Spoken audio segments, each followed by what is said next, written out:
മരുന്ന് കഴിച്ചിട്ടും നിങ്ങളുടെ ബോഡി പെയിന് മാറുന്നില്ലേ? നിങ്ങളുടെ എല്ലാ ടെസ്റ്റുകളും നോർമൽ ആണോ? എങ്കിൽ നിങ്ങൾക്ക് വേണ്ടിയിട്ടുള്ളതാണ് ഈ വീഡിയോ. എന്തുകൊണ്ടാണ് ചില ഡോക്ടേഴ്സ് വിട്ടുമാറാത്ത ബോഡി പെയിൻ വരുന്ന സമയത്ത് നിങ്ങളോട് സൈക്കോളജിസ്റ്റിനെ മീറ്റ് ചെയ്യാൻ വേണ്ടി പറയുന്നത്? ഈയിടെയായി ചില കേസുകൾ ഇതുപോലെ കണ്ടിട്ടുണ്ട്.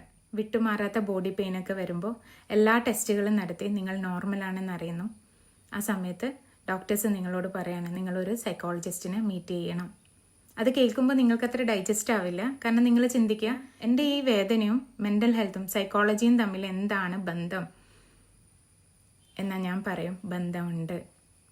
വർഷങ്ങളായി നിങ്ങൾ അനുഭവിച്ചുകൊണ്ടിരിക്കുന്ന സ്ട്രെസ്സ്, ആങ്സൈറ്റി, ഡിപ്രഷന്, അല്ലെങ്കിൽ ചില മാനസിക സമ്മർദ്ദങ്ങൾ, ഇതുപോലെയുള്ള shoulder pain, neck pain, joint pain, ഇവയ്ക്കൊക്കെ കാരണമാകാം. അപ്പോൾ ചോദിക്കും, അപ്പോൾ വേദന ശരിക്കും ഉള്ളതല്ലേ എന്നുള്ളത്?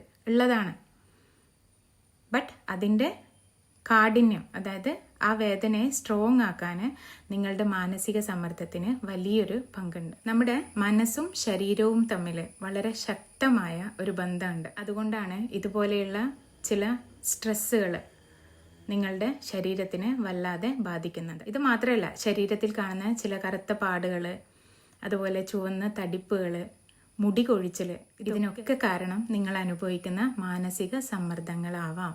സോ ശരീരത്തിന് മാത്രമല്ല ചികിത്സ വേണ്ടത്, നിങ്ങളുടെ മനസ്സിനും ചികിത്സ വേണം. മനസ്സ് ശാന്തമാകുമ്പോൾ ശരീരത്തിന് ആശ്വാസം ലഭിക്കും. So listen to your body, heal your mind.